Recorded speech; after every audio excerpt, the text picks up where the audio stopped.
found the receipts in his glove box by accident. Car seat covers. Size 4T. We don't have kids. That's the moment I stopped being his wife and started being a detective in my own marriage. This is the story of how I found my husband's second family and why I decided the woman in it deserved the truth more than he did. My name doesn't matter here, so let's just say I was 34, married 8 years, no kids of our own. We'd tried. It didn't work. And we'd made peace with that. Or so I thought. My husband, I'll call him Dale, traveled for work. 2, sometimes 3 nights a week, always the same territory towns 40 minutes out, servicing restaurant equipment. Reasonable job, reasonable excuse for the mileage. The car seat covers were the first crack. Then I noticed his credit card statement had a pharmacy charge in a town he swore he'd never worked in. Then a gas station receipt with a timestamp that didn't match his supposed route. I didn't confront him. Not yet. I did what anyone with a laptop and a bad feeling does. I went looking. It took me 3 weeks.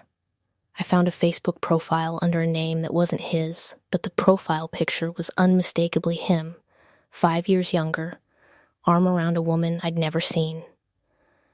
Public posts, birthday parties, a kid's face that had his exact nose. The account had been active for 6 years. 6. That's 2 years longer than we'd been trying for a baby of our own. I sat with that for 4 days before I did anything. Not because I was forgiving him, because I was building a plan, and plans take longer than rage does.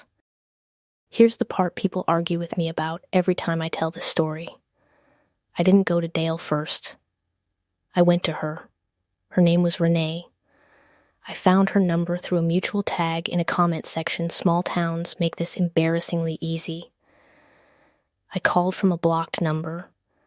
I told her exactly who I was, and I told her everything I'd found, timestamps included. There was a long silence. Then she said something I'll never forget. He told me you two were separated 3 years ago. She had no idea.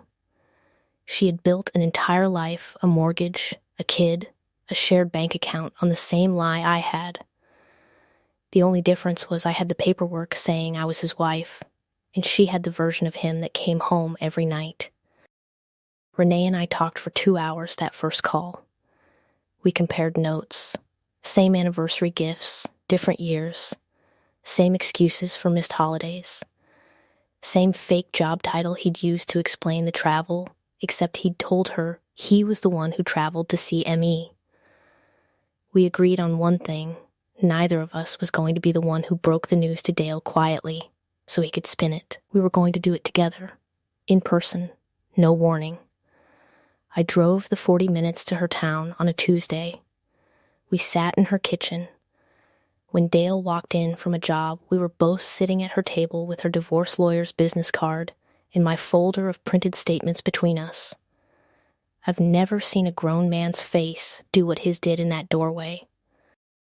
He tried the usual, it's not what it looks like. I was going to tell you both. I love you both in different ways. Renee didn't cry. Neither did I. We'd already done our crying on the phone, together, before he ever walked in. What surprised me wasn't the affair. It was how much better I felt having Renee in the room instead of finding out alone and staying silent to protect some idea of dignity. She wasn't my enemy. She was the other person he'd lied to for 6 years. We filed separately.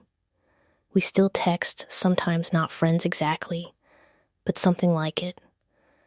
2 women who compared notes, and both came out the other side with the truth, instead of the story he wanted us to believe. People ask me if I regret calling her instead of confronting him first. I don't. He had 6 years to control the narrative. I gave that control to the one other person with a right to it. If you've ever found out the person you trusted was living 2 lives, tell me below, what did you do when you found out? And if this story hit close to home, subscribe. There's more where this came from every week.